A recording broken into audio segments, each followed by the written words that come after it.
Y se va a ir procesando una ruptura, una tendencia de ruptura que se va a consumar en el año 1917, cuando se hace un congreso extraordinario del Partido Socialista y la izquierda del partido, o sea, los internacionalistas, ganan ese congreso. Una de las figuras importantes se llama José Penelón, poco conocido, menos conocido de lo que podría ser.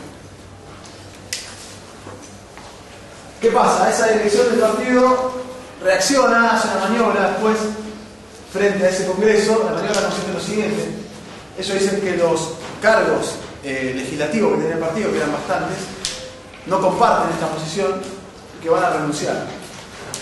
Y si ellos renuncian, el partido pierde los cargos legislativos, pierde los diputados que tuvieron, ¿correcto? Entonces hacen un voto general en el partido, una especie de plebiscito en el partido. Ya no una votación en el Congreso, que es una votación a través de delegados, sino un voto general que gana con esa amenaza. Y eventualmente los militantes van a romper con el partido de la oposición internacionalista, van a fundar el Partido Socialista Internacionalista, que algunos años después se transforma en el Partido Comunista de Argentina.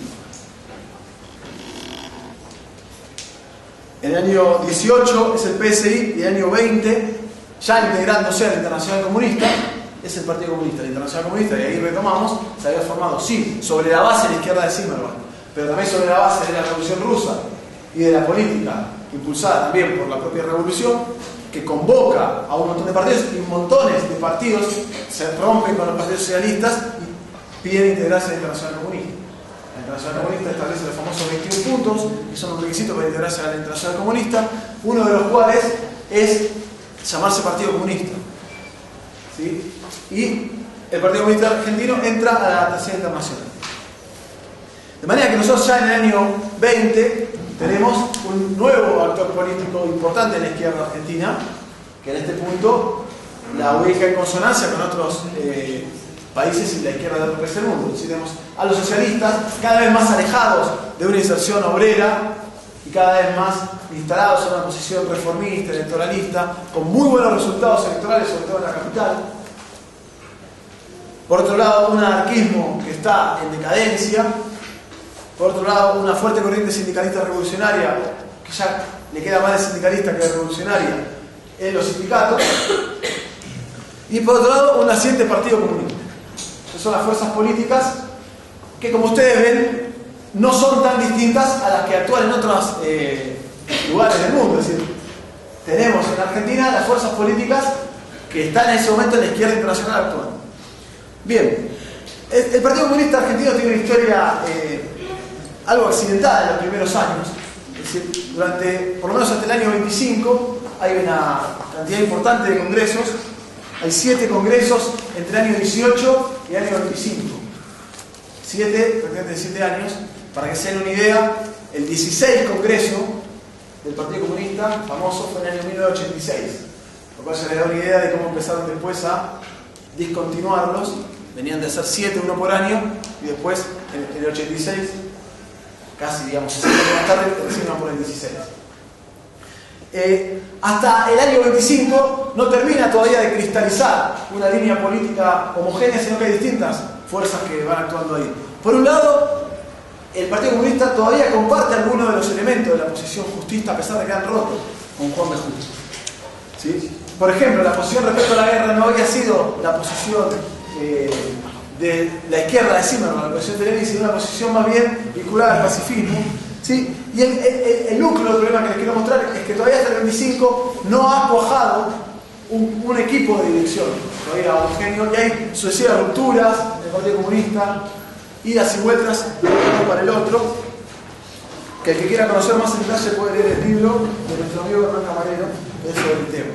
¿Sí? Es un tesis doctoral, se llama La conquista de la clase obrera, y es más o menos nuevo. Más, sin meterme en tanto detalle, yo lo que quería mostrarles es el proceso por el cual hace el año 25, y ahora vamos a meter un poquito en algunas cuestiones programáticas, que son las que estamos marcando en este discurso. Hace el año 25, sí, ya empieza a cristalizar en la dirección del Partido Comunista Argentino, y esto ustedes lo tienen que poner en relación con lo que está sucediendo a nivel internacional, y sobre todo a nivel de la propia Unión Soviética, una dirección totalmente, digamos, afín al sector, digamos, al grupo estalinista de Moscú. Ya en el año, para que se vean, en el año 26, en una fecha tan temprana como diciembre de 1926, todavía Trotsky en la Unión Soviética, que no había sido expulsado, ya en diciembre del 26 el Partido Comunista Argentino condena el trotskismo y se alinea con Stalin. Esto es diferente, por ejemplo, a lo que ocurría en otros países, incluso en América Latina. Por ejemplo, en Perú, el propio Mariátegui tenía una posición contraria a esto. Ahora vamos a ir reconstruyéndolo. Lo que quiero decirle, ya en el año 25 va a cristalizar una dirección que sigue a rajatabla la orientación política que surge de Moscú. Que ahora vamos a ver cuál es. Esto es el problema que tenemos que discutir un poco. ¿Quiénes son las figuras políticas de dirección del Partido Comunista? A ver si los conocen.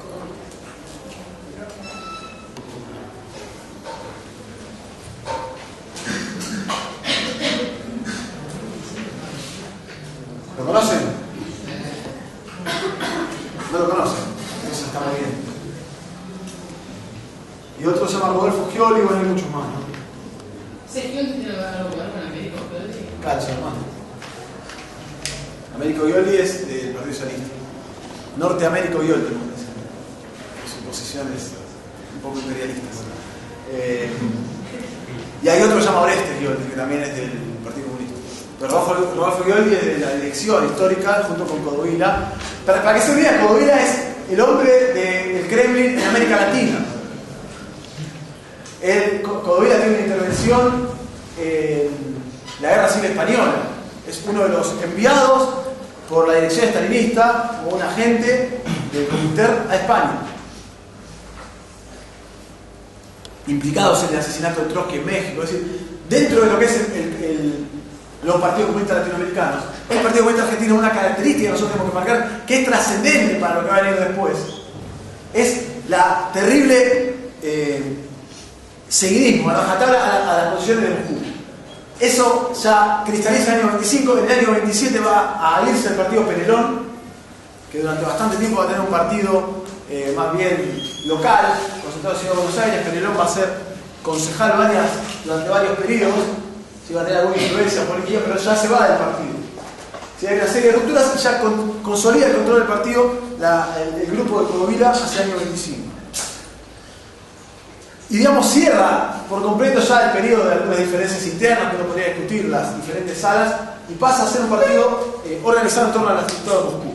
¿Cuáles eran esos sectores de Moscú? Es la clave de lo que tenemos que ver y entender un poquito, ampliar un poquito el cuadro, saliendo no solo de lo que sucede en Argentina, porque ahí vamos a entender bien los virajes extremos que va a tener el Partido Comunista en este periodo, que son claves para entender cómo va a enfrentar el Partido Comunista los grandes hechos políticos de ese periodo, y sobre todo cómo va a enfrentar el Partido Comunista la llegada del peronismo.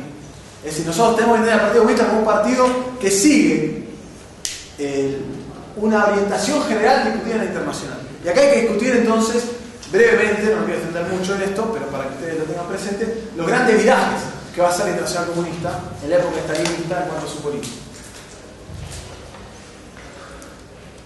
El primer gran giro, son dos los grandes giros, a un lado y para el otro, pero son importantes para entender cómo se va estructurando políticamente el presente. Es el del sexto Congreso del Comintern, famoso, del año 1928.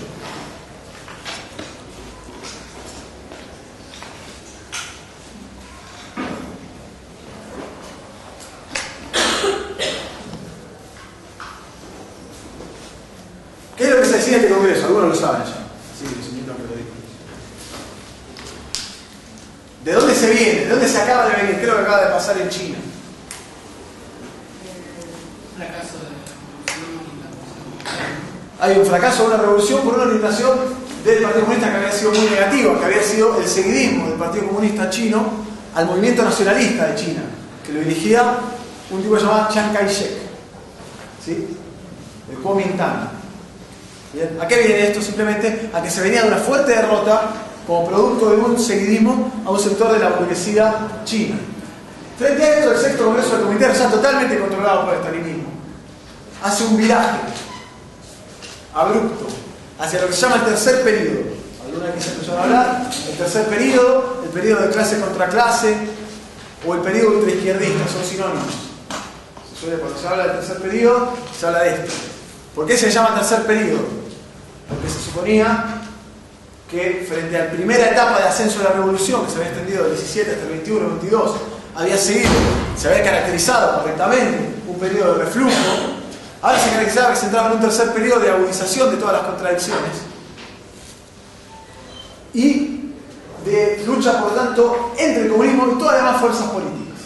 Y se caracteriza que hay una masa, digamos, unifica la caracterización entre las fuerzas fascistas, las fuerzas democráticas, incluso las fuerzas socialdemócratas, las pone en el mismo bloque frente a otro bloque, que son las fuerzas comunistas. Es una posición, una postura fuertemente sectaria y ultraizquierdista.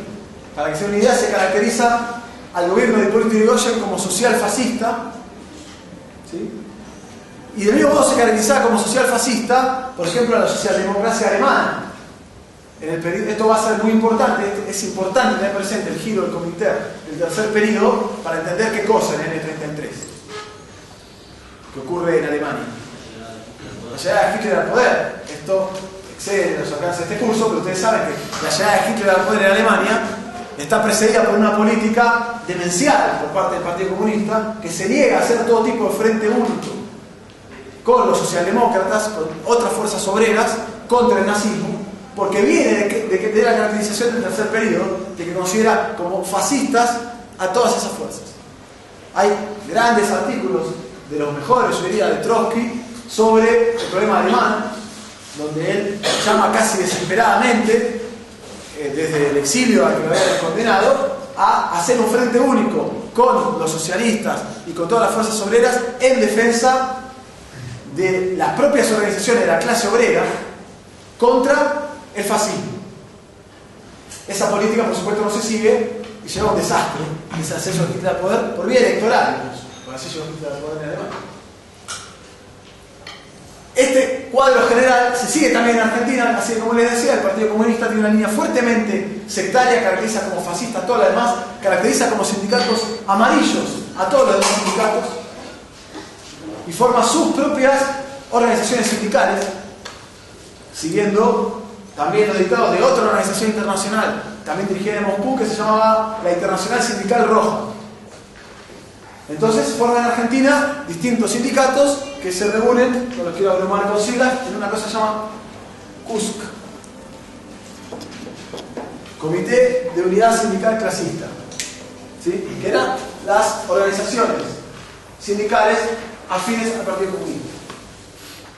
Bien, esto lleva, como ustedes se imaginan, a posiciones propiamente sectarias y ultraizquierdistas respecto al gobierno de Yrigoyen, que, como les decía, caracterizan como social fascista, aunque también, contradictoriamente, o no tan contradictoriamente, da lugar a una importante inserción del Partido Comunista entre los trabajadores. Se hace un vuelco absoluto a la proletarización de los miembros, a la formación de comités, a un funcionamiento celular, digamos, de círculos. El socialismo socialista no tenía ese funcionamiento, no lo tiene todavía ahora, sino que funciona en base a locales, muy laxo. El Partido Comunista saca boletines de empresas, saca círculos y células entre las empresas y logra insertarse, penetrar en el movimiento obrero. ¿Con qué política? Con una política fuertemente sectaria, ultraizquierdista e impuesta dentro. El segundo, el viraje, no como el de acá, sino el viraje del Partido Comunista. ¿Cuál es el viraje? Usted también se la sabe.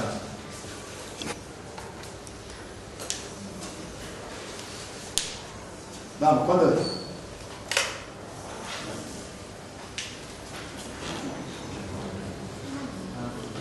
Hacía poco que eso ya, se dan cuenta.